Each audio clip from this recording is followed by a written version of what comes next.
Hello. Welcome to the Bore You to Sleep podcast. The podcast that will hopefully help you get to sleep. I am going to read an open source book, one that is not particularly interesting, but one that is hopefully boring enough to get you to sleep.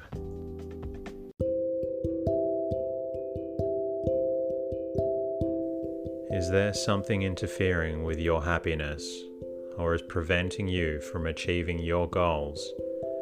I know there have been times in my life where I've struggled with sleeplessness, which is why I strive to help people everywhere with theirs.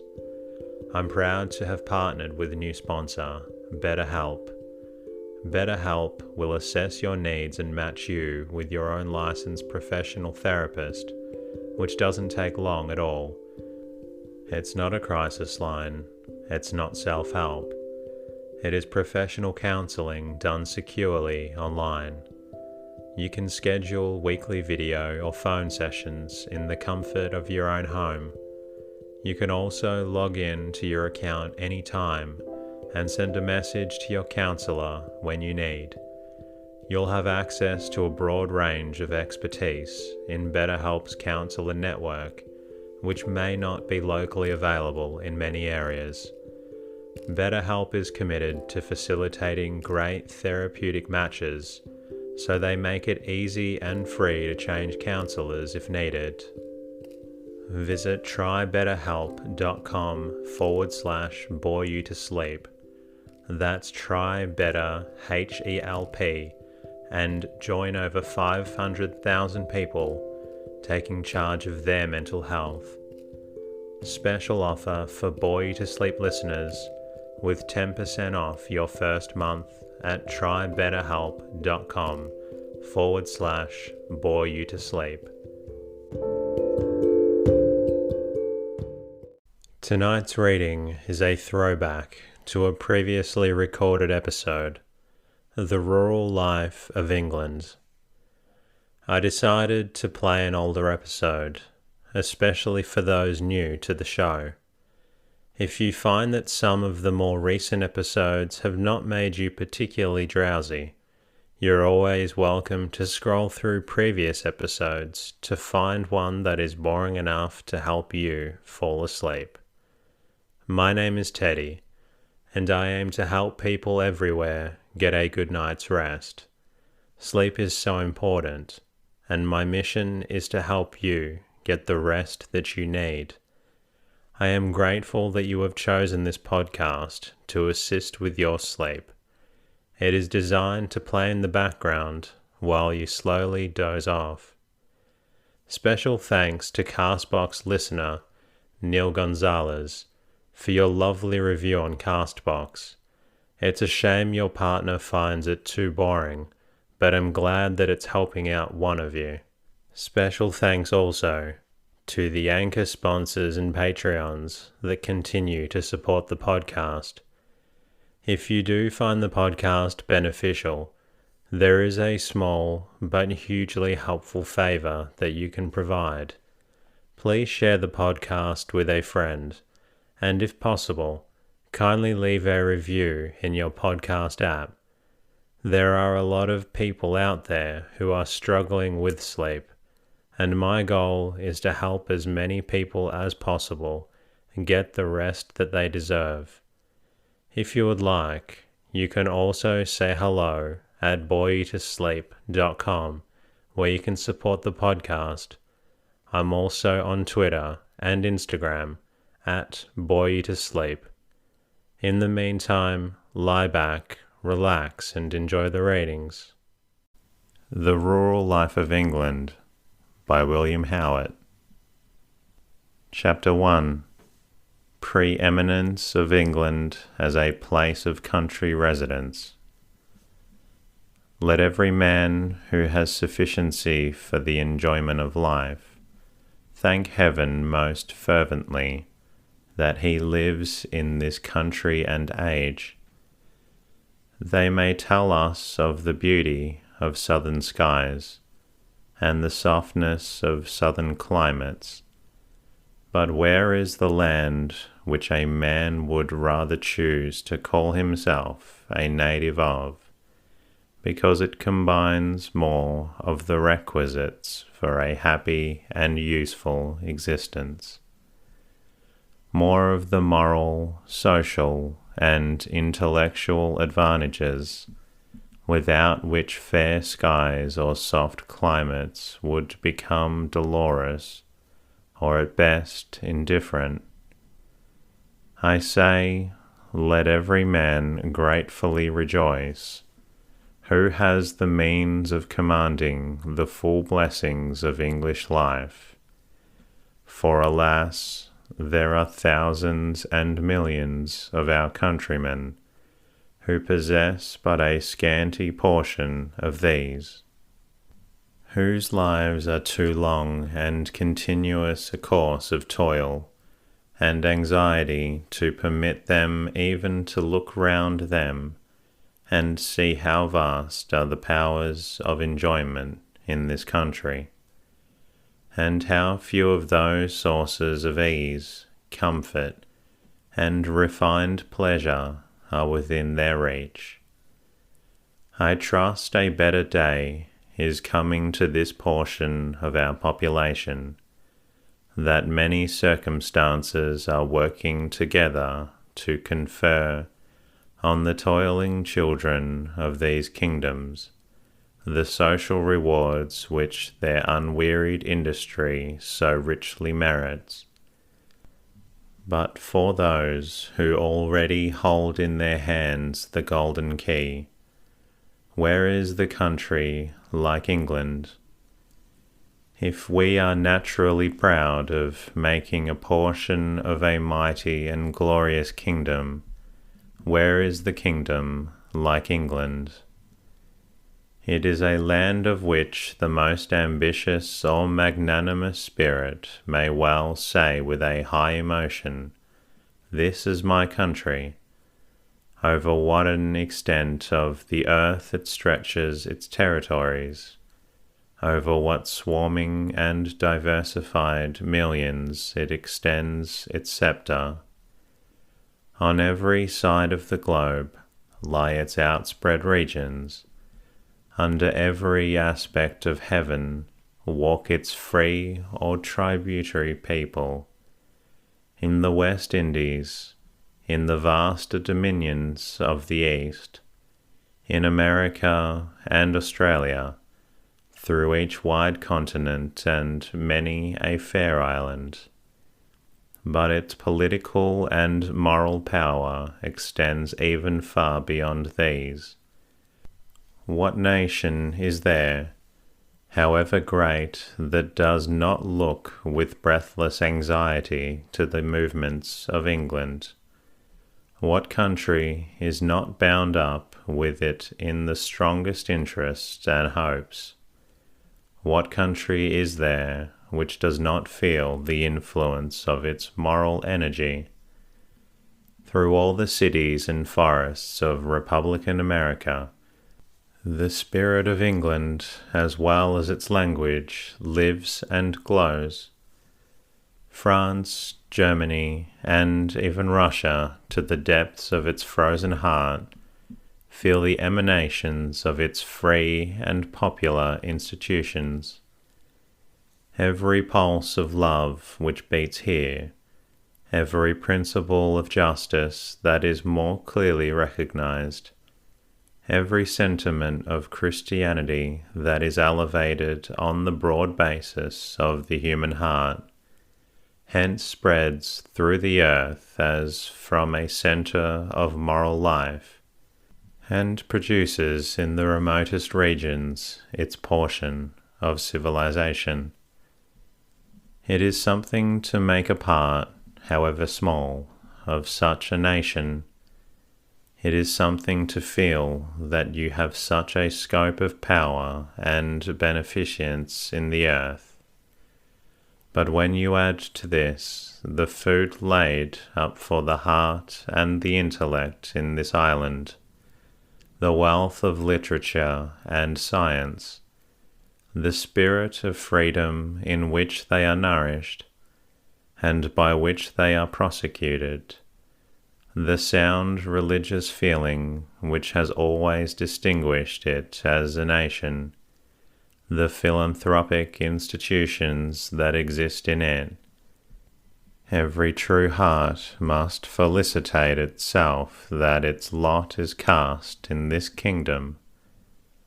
Such are the moral, political, and intellectual advantages of English life, which must make any noble-minded and reflecting man feel, as he considers his position in the scale of humanity, that he is a citizen of no mean city. But our social advantages are not a whit behind these. Can any state of society be well conceived on which the arts and sciences, literature, and general knowledge can shed more social conveniences and refined enjoyments? In our houses, in our furniture, in all the materials for our dresses, in the apparatus for our tables, and the endless variety of good things by which they are supplied, for which every region has been traversed and every art in bringing them home, or raising them at home, has been exerted, in books and paintings, in the wonderful provision and accumulation of every article in our shops, that the real wants or the most fanciful desires of men or women may seek for, in our gardens, roads, the beautiful and affluent cultivation of the country. What nation is there, or has there been, which can for a moment bear a comparison with England? And this we may ask, not merely as it respects gas, steam, the marvellous developments of chemistry and electromagnetism, by which the mode and embellishment of our existence have been so much changed already, and which promise yet changes too vast to be readily familiarized to the imagination, but of 1,000 other privileges and conveniences in which England is preeminent. It is, however, to our rural life that we are about to devote our attention, and it is in rural life that the superiority of England is, perhaps, more striking than any other respect. Over the whole face of our country, the charm of a refined existence is diffused. There is nothing which strikes foreigners so much as the beauty of our country abodes, and the peculiarity of our country life. The elegances, the arts, and refinements of the city are carried out and blended from end to end of the island, so beautifully with the peaceful simplicity of the country, that nothing excites more the admiration of strangers than those rural paradises, the halls, castles, abbeys, lodges, and cottages, in which our nobility and gentry spend more or less every year. Let Prince Pukla Masaku, Washington Irving, Willis, Count Pecchio, Rice, and others tell you how beautiful in their eyes appeared the parks, lawns, fields, and the whole country of England, cultivated like a garden. It is true that our climate is not to be boasted for its perpetual serenity. It has no lack of abuse, both from our own countrymen and others, We are none of us without a pretty lively memory of its freaks and changes, its mists and tempests, its winters wild as some of late, and its springs that are often so tardy in their arrival that they find summer standing in the gate to tell them that they are no longer wanted.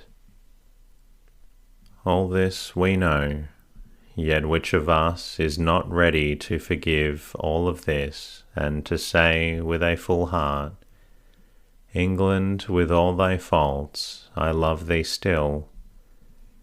Which of us is not grateful and discerning enough to remember that even our fickle and imperfect climate has qualities to which England owes much of its glory, and we many a proud feeling and victorious energy? Which of us can forget that this abused climate is that which has not enervated by its heats, has not seduced by its amenities, has not depopulated by its malaria, so that under its baneful influence we have become feeble, listless, reckless of honour or virtue, the mean, the slothful, the crouching slaves of barbarians, or even effeminate despots. It is that which has done none of these things, produced no such effects as these, but it is that which has raised millions of frames strong and muscular and combatant, and enduring as the oaks of its rocky hills, that has nerved those frames to the contempt alike of danger and effeminacy, and has quickened them with hearts full of godlike aspirations after a virtuous glory. What a long line, what ages after ages of invincible heroes, of dauntless martyrs and freedom and religion, of solemn stages and lawgivers, of philosophers and poets, men sober and prescient, and splendid in all their endowments as any country ever produced. What a line of these has flourished amid the glooms and severities of this abused climate, and while Italy has sunk into subjection and Greece lain waste beneath the feet of the Turk, has piled up by a succession of matchless endeavours the fame and power of England, to the height of its present greatness. And will any man tell me that the spirit of our climate has had nothing to do with the begetting and nourishing the energy which has borne on to the immortality of these great men, which has quickened us with earth's best blood, which has given us titles manifold, the gloom and desolate majesty of autumn, the wild magnificence of thunderstorms, with their vivid lightnings and their awful uproar, the lurid darkness of their clouds, and the outshining of rainbows.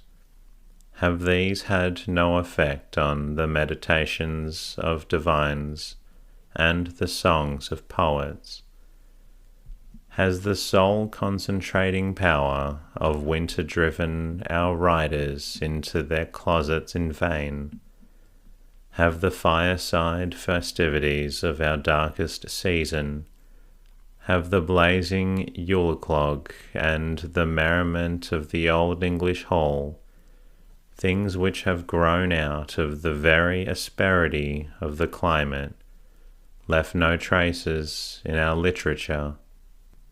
Did Milton, Bacon, Spenser, Shakespeare, and such spirits walk through our solemn halls, whether of learning or religion, or baronial pomp, all of which have been raised by the very genius of a pensive climate? Or did they climb our mountains and roam our forests, amid winds that roared in the boughs and whirled their leaves at their feet, and gather thence no imagery, no smiles, no vigour of thought and language, such as still skies and flowery meadows could not originate? Let us turn to the lays and romances of Scott and Byron, and see whether brown heaths and splintered mountains, the savage ruins of craggy coasts, moaning billows, mists, and rains, the thunder of cataracts and the sleep of glens, all seen and felt under the alternations of seasons and of weather, such only as an unsettled climate could shew, have not tinged their spirits and therefore their works with hues of an immortal beauty, the splendid product of a boisterous climate. Why, they are these influences which have no small share in the creation of such men as Burns, Bloomfield, Hogg, and Clare, the shepherd poets of a free land and an out-of-door life. Yes, we are indebted to our climate for a mass of good, a host of advantages of which we little dream till we begin to count them up. And are all our experiences of the English climate those of gloom?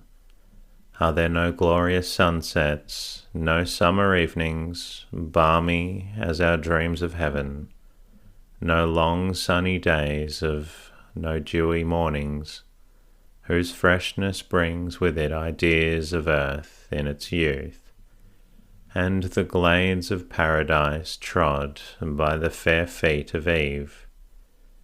Have we no sweet memories of youth and friendship, in which such hours, such days, in which fields of harvest, hay harvest and corn harvest, with all their rejoicing rustic companies, lie in the sunshine? Are there none of excursions through the mountains along the seashores, of sailing on fair lakes, or lying by running waters in green and flowery dales, while overhead shone out skies so blue and serene that they seemed as though they could never change? In every English bosom there lie many such sweet memories, and if we look through the whole of one of the worst seasons that we have, what intervals of pleasant weather we find in it! One of the great charms of this country too, dependent on its climate, is that rich and almost perpetual greenness of which strangers always speak with admiration. But what of climate? There are other claims on our affections for this noble country, which were its climate the most splendid under heaven, would yet cast that far into the shade. What binds us closely to it, next to our living ties, is that every inch of English ground is sanctified by noble deeds and intellectual renown. But on this topic Mrs. Howard has, in her Wood Leighton, put into the mouth of a worthy clergyman of Staffordshire words that will better express my feelings than any I can use now. I know now not how it is, I cannot comprehend the feeling with which many quit this noble country forever for strange lands, and yet it may be said that hundreds do it every day, and for thousands it may well indeed be the case. For those who have had no prospect but the daily struggle for existence, for those whose minds have not been opened and quickened into a sense of the higher and more spiritual enjoyments which this country affords, for the labouring many, the valleys of Australia, or the vast forests and prairies of America may be alluring. But to me, and therefore it seems equally to other men with the tastes and attachments, to quit England noble, fearless, magnanimous and Christian England would be to cut and asunder life and hope and happiness all at once. No, till I voyage to the better land, I could never quit England. What after all the ages that have been spent in making it habitable, and homelike after all the blood shed in its defence, and for the maintaining of its civil polity, after all the consumption of patriotic thought and enterprise, the labours of philosophers, divines and statesmen to civilize and Christianize it, after the time, the capital, the energies employed from age to age to cultivate its fields, dry up marshes, build bridges and lay down roads, raise cities and fill every house with the products of the arts and the wealth of literature.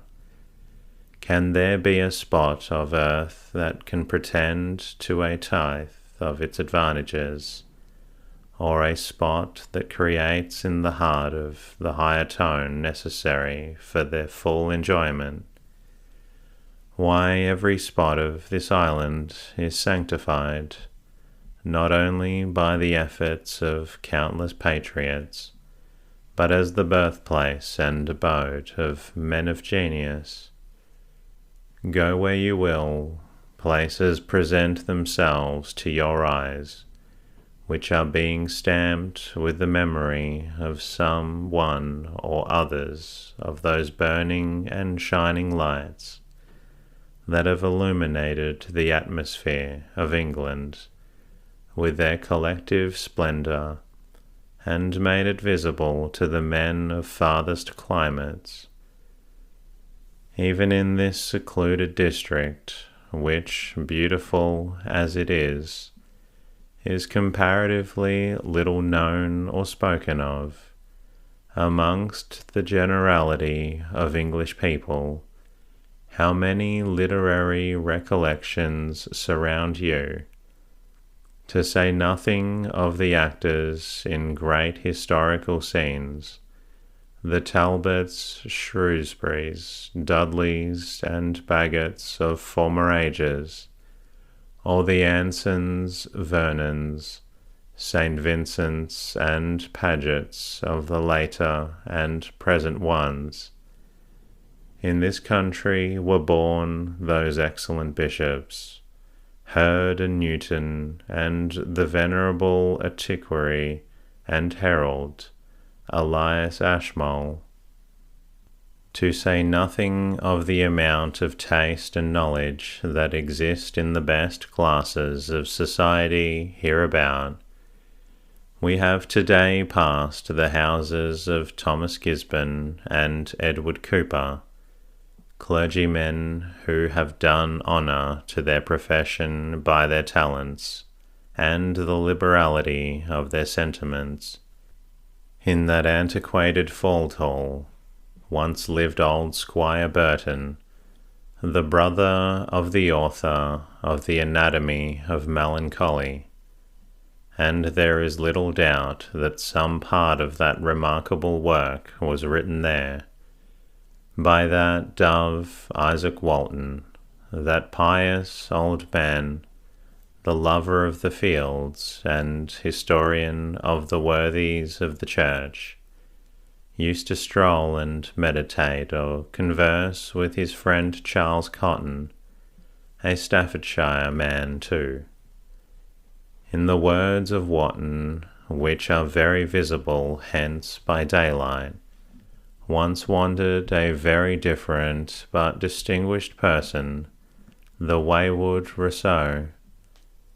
In Udoxeter, that great but ill-used and ill-understood astronomer, Flamsteed, received the greater part of his education, and from Lichfield, the spires of whose cathedral we have seen today, went out Johnson and Garrick, each to achieve supremacy in his own track of distinction.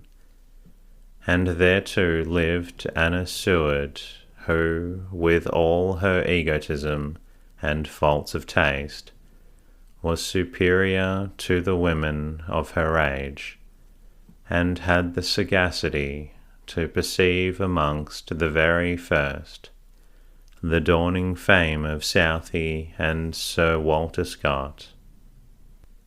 If this comparatively obscure district can thus boast of having given birth or abode to so many influential intellects, what shall not England, entire and glory-crowned England? And who shall not feel so proud to own himself of its race and kindred, and if he can secure for himself a moderate share of its common goods, be happy to live and die in it?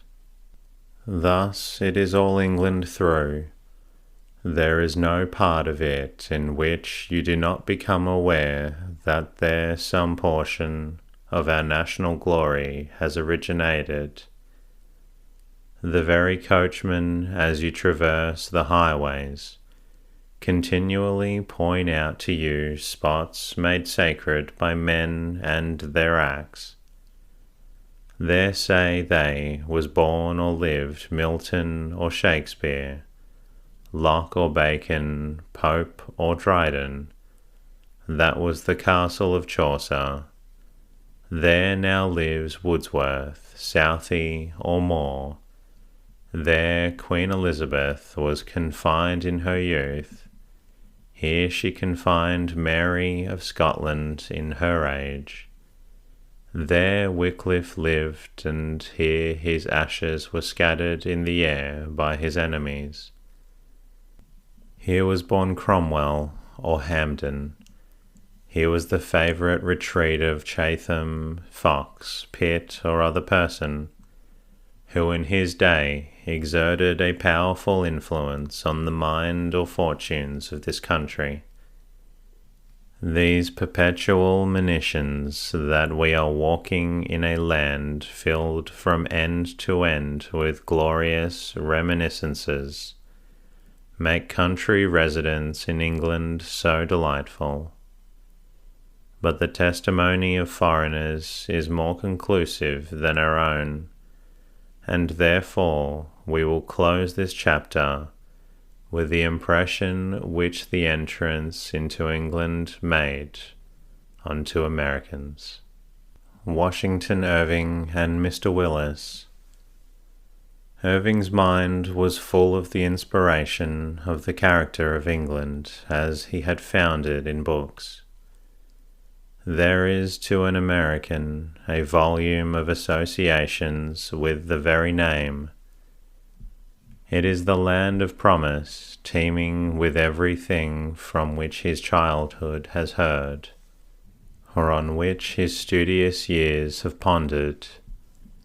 The ships of war that prowled like guardian giants along the coast, the headlands of Ireland stretching out into the Channel, the Welsh mountains towering into the clouds, all were objects of intense interest.